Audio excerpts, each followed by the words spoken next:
Hello students, हमारे YouTube channel science platform में आपका स्वागत है।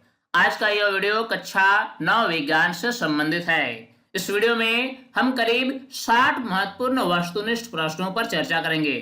सारे MCQ काफी इंपॉर्टेंट हैं, इसीलिए इस वीडियो का आप लास्ट तक जरूर देखें। आइए वीडियो हम शुरू करते हैं।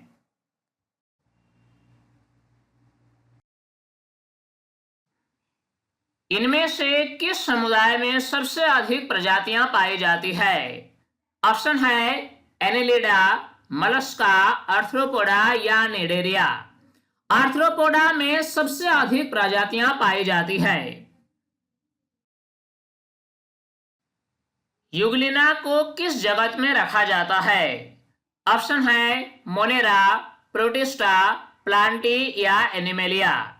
युगलिना एक कोशिकीय जीव है और इसे प्रोटिस्टा के अंतर्गत रखा गया है। मशरूम उदाहरण है। ऑप्शन है शैवाल का, कवक का, ब्रायोफाइटा का या प्रोटिस्टा का। मशरूम एक प्रकार का कवक है। विटेकर के वर्गीकरण के अनुसार कौन सबसे प्राचीन जगत है? ऑप्शन दिया गया है प्रोटिस्टा, मोनेरा, फंजाई और प्लांटी। विटेकर ने संपूर्ण जीवधारियों को 5 जगत में वर्गीकृत किया। उनके अनुसार मोनेरा सबसे प्राचीन जगत है। निम्न में से कौन सा न तो प्रोकैरियोट है और न ही यूकैरियोट? ऑप्शन दिया गया है जीवाणु, फंजाई, विषाणु या नील हरित शैवाल। विषाणु ऐसी संरचना है जो न तो निर्जीव है और न ही सजीव है। वास्तव में इसमें कोई भी कोशिकीय संरचना नहीं पाई जाती है। इसीलिए विषाणु न तो प्रोकैरियोट है और न ही यूकैरियोट। निम्न में से कौन से जगत के जीव प्रोकैरियोट होते हैं? ऑप्शन है मोनेरा, प्रोटिस्टा, फंजाई या प्लांटी। मोनेरा के अंतर्गत आने वाले जीव प्रोकैरियोटिक प्रकार के होते हैं। निम्न में से किसमें स्वपोषी एवं परपोषी दोनों प्रकार की पोषण संभव है? ऑप्शन दिया गया है जीवाणु, हरे शैवाल, फंजाई या फिर एक बीजपत्री पौधे। जीवाणु ऐसे सूक्ष्मजीव हैं जिसमें दोनों प्रकार की पोषण संभव है। कुछ जीवाणु स्वपोषी होते हैं, अर्थात वे अपना भोजन प्रकाश संश्लेषण की क्रिया द्वारा स्वयं बना लेते हैं, जबकि कुछ जीवाणु परपोषी होते हैं, वे अपना भोजन स्वयं नहीं बना पाते हैं। इस प्रकार जीवाणु स्वपोषी और परपोषी दोनों प्रकार के हो सकते हैं। पत्तियों के एपिडर्मिस में छोटे छोटे छिद्र क्या कहलाता है? ऑप्शन है ग्रेना, स्टोमाटा, ल्यूमेन या द्वार कोशिकाएं। अगर हम पत्ती को सूक्ष्मदर्शी की सहायता से देखें तो हम पाएंगे कि पत्ती के एपिडर्मिस में छोटे छोटे छिद्र होते हैं। इन छिद्रों को स्टोमाटा कहा जाता है। स्टोमाटा का कार्य है। ऑप्शन दिया गया है गैसों का आदान प्रदान, वाष्पोत्सर्जन, उपर्युक्त दोनों या फिर इनमें से कोई नहीं। पत्तियों में मौजूद स्टोमाटा गैसों का आदान प्रदान करता है। प्रकाश संश्लेषण के दौरान या फिर श्वसन क्रिया के दौरान ये वायुमंडल से ऑक्सीजन और कार्बन डाइऑक्साइड का आदान प्रदान करता है। साथ ही साथ पत्तियों से होने वाले वाष्पोत्सर्जन की क्रिया भी स्टोमेटा के द्वारा ही होता है। यानी हम कह सकते हैं सही जवाब होगा उपर्युक्त दोनों। उभयचर जंतुओं के हृदय में कितने कोष्ठ होते हैं? ऑप्शन दिया गया है 1, 2, 3 या 4। उभयचर जंतु यानी ऐसे जंतु जो जल में भी रह सकते हैं और स्थल में भी रह सकते हैं, जैसे कि मेंढक। ऐसे जंतु के हृदय में 3 कोष्ठ होते हैं। किस जंतु के हृदय में 2 आलिंद एवं 2 निलय पाया जाता है? ऑप्शन दिया गया है स्तनपायी एवं सरीसृप, स्तनपायी एवं पक्षी, पक्षी एवं उभयचर, उभयचर एवं स्तनपायी। सही जवाब होगा ऑप्शन बी। स्तनपायी और पक्षी वर्ग के अंतर्गत आने वाले जीवों के हृदय में 2 आलिंद और 2 निलय पाया जाता है। वर्षा जल के पीएच मान कितना होने पर उसे अम्लीय वर्षा कहा जाता है? ऑप्शन हमारे पास है 7 से कम, 7 से अधिक, 5.6 से कम या फिर 5.6 से अधिक। अगर वर्षा जल का पीएच मान 5.6 से कम हो जाए तो ऐसे वर्षा को हम अम्लीय वर्षा के नाम से जानते हैं। निम्न में से कौन सा अम्लीय वर्षा का दुष्प्रभाव नहीं है? ऑप्शन दिया गया है मूर्तियों एवं भवनों की क्षति, जलीय जीवों पर संकट, फसल की उपज का कम होना या फिर वायु में कार्बन डाइऑक्साइड की वृद्धि। अम्लीय वर्षा हमारे पर्यावरण के लिए काफी हानिकारक होती है। इसके कारण ऐतिहासिक मूर्तियां और भवनों को क्षति पहुंचती है। साथ ही साथ अम्लीय वर्षा के कारण जलीय जीवों का जीवन संकट में आ जाता है। फसल की पैदावार भी इससे कम हो जाती है। लेकिन वायु में कार्बन डाइऑक्साइड की वृद्धि का इसके साथ कोई सीधा संबंध नहीं है। अर्थात इस प्रश्न का सही जवाब होगा ऑप्शन डी। जीवाणु द्वारा नाइट्रोजन स्थिरीकरण की प्रक्रिया किसकी उपस्थिति में नहीं होती है? ऑप्शन दिया गया है कार्बन डाइऑक्साइड, मीथेन, हाइड्रोजन या ऑक्सीजन। ऑक्सीजन की उपस्थिति में जीवाणु द्वारा नाइट्रोजन स्थिरीकरण की प्रक्रिया संभव नहीं है। सूर्य के हानिकारक परावैंगनी विकिरणों को कौन अवशोषित करता है? ऑप्शन है कार्बन डाइऑक्साइड, ऑक्सीजन, ओजन या नाइट्रोजन। हमारी वायुमंडल की ऊपरी परत में ओजोन गैस की एक परत पाई जाती है। यही परत सूर्य की हानिकारक परावैंगनी विकिरणों को अंदर आने से रोकती है। सही जवाब होगा ऑप्शन सी, ओजोन। ओजोन परत में छेद होने से कौन सी बीमारी हो सकती है? दिया गया है ब्लड कैंसर, त्वचा कैंसर, निमोनिया या घेघा रोग। ओजोन परत में छेद होने से सूर्य की हानिकारक परावैंगनी विकिरण हमारी पृथ्वी की सतह तक पहुंच जाती है। इससे मनुष्यों में त्वचा कैंसर होने का खतरा बना रहता है। निम्न में कौन सा गैस एक वायु प्रदूषक नहीं है? ऑप्शन दिया गया है SO2, CO, CO2 या फिर NO2। सामान्य परिस्थिति में CO2 यानी कार्बन डाइऑक्साइड एक वायु प्रदूषक नहीं है, जबकि सल्फर डाइऑक्साइड, कार्बन मोनोऑक्साइड और नाइट्रोजन डाइऑक्साइड वायु प्रदूषक का उदाहरण है। पौधों को हवा से कौन से पोषक तत्व प्राप्त होते हैं? ऑप्शन दिया गया है कार्बन, ऑक्सीजन, उपर्युक्त दोनों या फिर हाइड्रोजन। पौधे प्रकाश संश्लेषण की क्रिया करने के लिए वायुमंडल से कार्बन डाइऑक्साइड ग्रहण करते हैं। कार्बन डाइऑक्साइड में कार्बन और ऑक्सीजन दोनों होते हैं जो कि हवा से प्राप्त होता है। अर्थात सही जवाब होगा उपर्युक्त दोनों। जून से अक्टूबर की अवधि के फसल को क्या कहते हैं? ऑप्शन है रबी फसल, खरीफ फसल, गर्मा फसल या अगहनी फसल। वैसे फसल जो वर्षा ऋतु की फसल है, यानी जिसकी अवधि जून से अक्टूबर के बीच होती है, इन्हें हम खरीफ फसल के नाम से जानते हैं। अक्टूबर से मार्च की अवधि के फसल को क्या कहते हैं? ऑप्शन है रबी फसल, खरीफ फसल, गर्मा फसल या अगहनी फसल। अक्टूबर से मार्च की अवधि की फसल यानी शीत ऋतु की फसल को रबी फसल के नाम से जाना जाता है। दूध के उत्पादन में क्रांतिकारी वृद्धि को क्या कहते हैं? दिया गया ऑप्शन है रजत क्रांति, हरित क्रांति, श्वेत क्रांति या नीली क्रांति।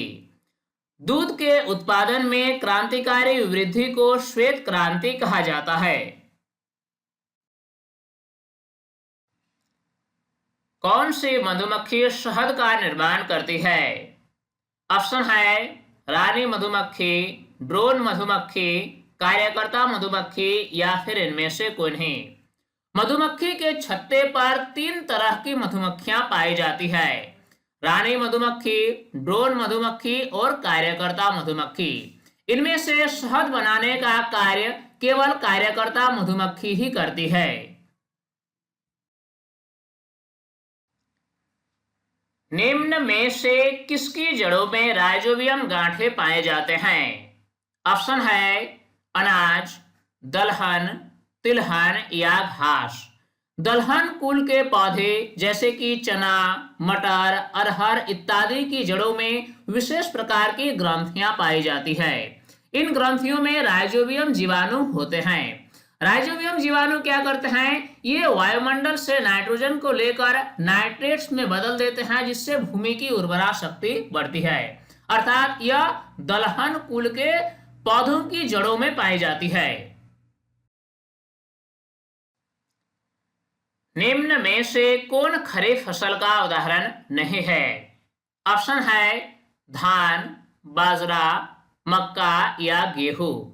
इन ऑप्शन में से धान, बाजरा और मक्का वर्षा ऋतु की फसल है, अर्थात ये खरीफ फसल है।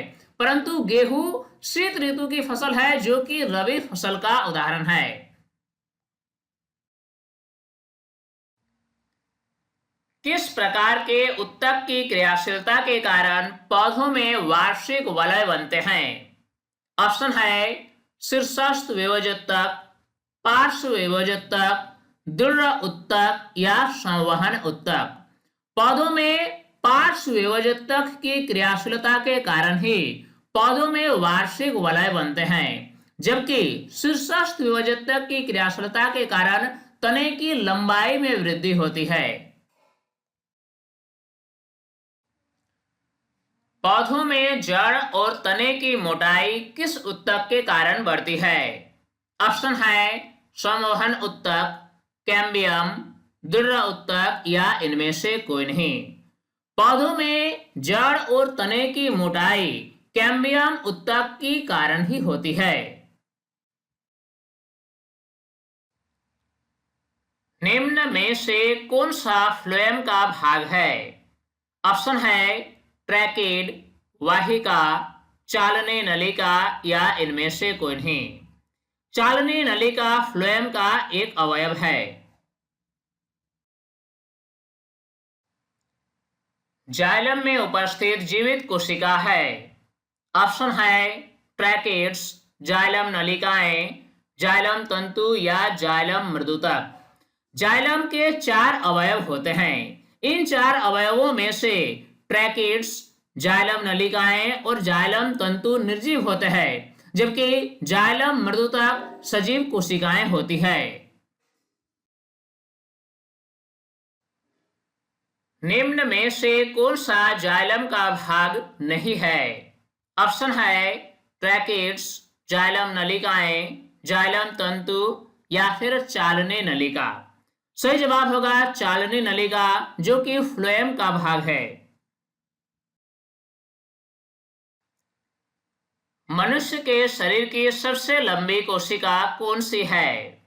ऑप्शन है अस्थि कोशिका, तंत्रिका कोशिका, रेखित मांसपेशियों की कोशिका या फिर हृदयक मांसपेशी की कोशिका। मनुष्य के शरीर में सबसे लंबी कोशिका है तंत्रिका कोशिका। इसकी लंबाई लगभग 1 मीटर तक हो सकती है। इनमें से कौन सा रक्त कोशिका है?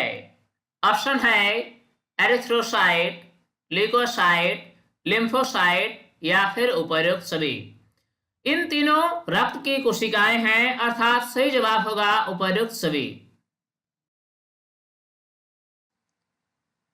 तंत्रिका ऊतक की इकाई है। ऑप्शन दिया गया है कोशिकाकाय, एक्सन, न्यूरॉन या डेंड्रॉन। तंत्रिका ऊतक की इकाई होती है तंत्रिका कोशिका, जिसे न्यूरॉन भी कहा जाता है।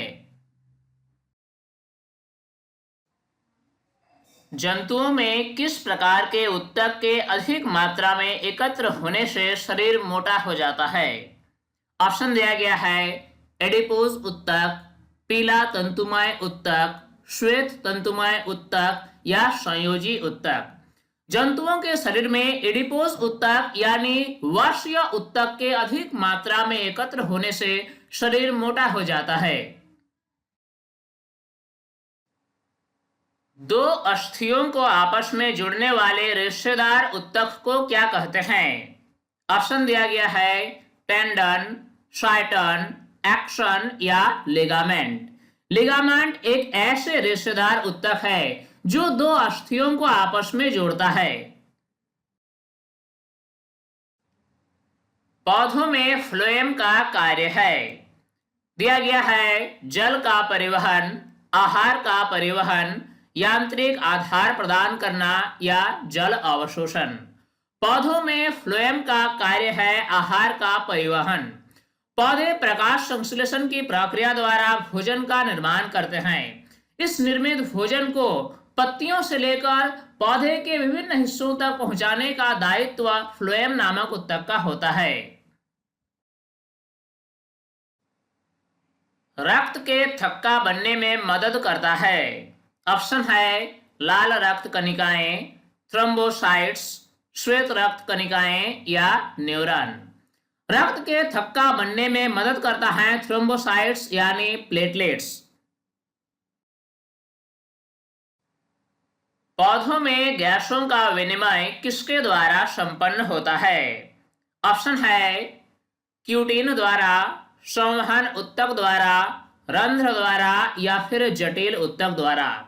पौधों की पत्तियों में विशेष प्रकार के छिद्र पाए जाते हैं जिन्हें रंध्र या स्टोमेटा कहा जाता है। इन्हीं संरचनाओं के द्वारा पौधों में गैसीय विनिमय होता है। किस ऊतक के द्वारा मिट्टी से जल और खनिज लवण पत्तियों तक पहुंचाए जाते हैं? ऑप्शन हमारे पास है जाइलम, फ्लोएम, जाइलम और फ्लोएम दोनों या इनमें से कोई नहीं। पौधों की जड़ें लगातार मिट्टी से जल और खनिज लवण का अवशोषण करती है। इस अवशोषित जल और खनिज लवण का परिवहन पौधों में जाइलम नामक ऊतक के द्वारा किया जाता है। ऊतकों के अध्ययन को क्या कहा जाता है? ऑप्शन है मायोलॉजी, हिस्टोलॉजी, साइटोलॉजी या एनाटॉमी। ऊतकों के अध्ययन को हिस्टोलॉजी कहा जाता है। संदेशों का चालन शरीर के एक भाग से दूसरे भाग में किस ऊतक के द्वारा होता है? ऑप्शन है पेशी ऊतक, संयोजी ऊतक, तंत्रिका ऊतक या एपिथेलियम ऊतक। संदेशों का चालन शरीर के एक भाग से दूसरे भाग में तंत्रिका ऊतक के द्वारा होता है। रेबीज वायरस किससे फैलता है? ऑप्शन है संक्रमित कुत्ते के काटने से, दूषित जल द्वारा, वायु द्वारा, व्यक्तिगत संपर्क से। रेबीज वायरस संक्रमित कुत्ते के काटने से फैलता है। हमारे शरीर में कौन सा तंत्र रोगाणुओं से लड़ता है? दिया गया ऑप्शन है श्वसन तंत्र, पाचन तंत्र, प्रतिरक्षा तंत्र या परिवहन तंत्र। हमारे शरीर में प्रतिरक्षा तंत्र रोगाणुओं से लड़ता है। मलेरिया रोग किससे फैलता है? ऑप्शन है कुत्ते से, मादा एनोफिलिस मच्छर से, व्यक्तिगत संपर्क से या दूषित जल से। मलेरिया रोग एक विशेष प्रकार के प्रोटोजोआ के द्वारा होता है जिसका नाम है प्लाज्मोडियम, और इसका फैलाव मादा एनोफिलिस मच्छर से होता है। निम्न में से किस गतिविधि द्वारा एड्स नहीं फैलता है? ऑप्शन है लैंगिक संपर्क से, स्तनपान से, रक्त आधान से या गले मिलने से। एड्स फैलता है लैंगिक संपर्क से, स्तनपान से और रक्त आधान से, लेकिन गले मिलने से एड्स नहीं फैलता है।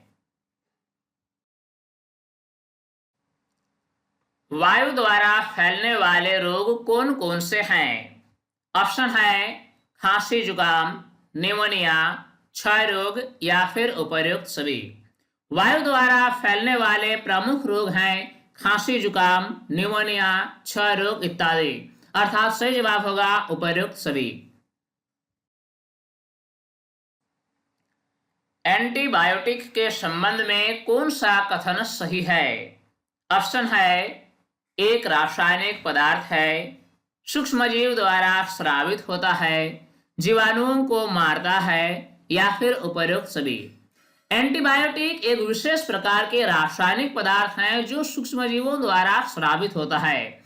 यह जीवाणु जनित रोगों के उपचार के लिए किया जाता है क्योंकि यह जीवाणुओं को मारता है, अर्थात सही जवाब होगा उपर्युक्त सभी। रोग किससे फैलता है? ऑप्शन है हवा, पानी, भोजन या फिर उपर्युक्त सभी। संक्रमित रोगों का फैलाव एक व्यक्ति से दूसरे व्यक्ति में हवा द्वारा, पानी द्वारा, भोजन इत्यादि के द्वारा होता है। सही जवाब होगा उपर्युक्त सभी। दीर्घकालीन रोग कौन से होते हैं? किस प्रकार के रोगों को हम दीर्घकालीन रोग कहेंगे? ऑप्शन दिया गया है लंबी अवधि वाले रोग, जीवन पर्यंत रोग, उपर्युक्त दोनों या फिर कम अवधि वाले रोग। ऐसे रोग जिसकी अवधि काफी लंबी होती है या फिर जो जीवन पर्यंत रहते हैं, इस तरह के रोगों को दीर्घकालीन रोग कहा जाता है। सही जवाब होगा उपर्युक्त दोनों। निम्न में से कौन सा संक्रामक रोग नहीं है? ऑप्शन है कैंसर, टाइफाइड, टीबी या एड्स। इन ऑप्शन में से टाइफाइड, टीबी और एड्स संक्रामक रोग हैं, जबकि कैंसर एक संक्रामक रोग नहीं है। वायु द्वारा फैलने वाला रोग है। ऑप्शन है खांसी जुकाम, डेंगू बुखार, एड्स या हैजा। वायु द्वारा फैलने वाला रोग है खांसी जुकाम।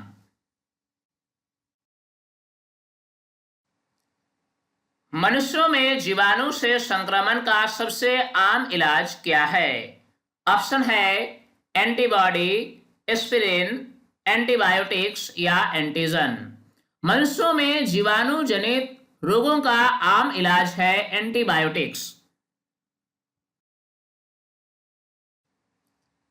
कालाजार उत्पन्न करता है। ऑप्शन है गोल कृमि, लिस्मानिया, इंड अमीबा या ट्रिप्नोसोमा। सही जवाब क्या होगा? लेशमानिया। लेशमानिया के द्वारा हमारे शरीर में कालाजार उत्पन्न होता है। विटामिन बी की कमी से होने वाला रोग है। ऑप्शन दिया गया है रक्तोंधी, बेरीबेरी, स्क्वेयरवी या रिकेट्स। विटामिन बी की कमी से होने वाला रोग है बेरीबेरी, जबकि रक्तोंधी विटामिन ए की कमी से होता है, स्क्वेयरवी विटामिन सी की कमी से और rickets vitamin D, calcium, phosphorus इत्यादि की कमी से होती है। मियादी ज्वर यानी टाइफाइड किस कारण होता है? ऑप्शन है वायरस, जीवाणु, फफूंद या इनमें से कोई नहीं। जीवाणु के द्वारा हमारे शरीर में मियादी ज्वर यानी टाइफाइड होता है। मलेरिया रोग का कारण है। ऑप्शन है प्रोटोजोआ, कवक, विषाणु या जीवाणु। मलेरिया प्लाज्मोडियम के कारण होता है, जो कि एक प्रकार का प्रोटोजोआ होता है। सर्वप्रथम किस बीमारी के लिए टीके का आविष्कार हुआ? ऑप्शन दिया गया है क्षय रोग, एंथ्रेक्स, टाइफाइड या चेचक। चेचक से बचाव के लिए सबसे पहले टीके का आविष्कार हुआ। एडवर्ड जेनर ने इस टीके की खोज की।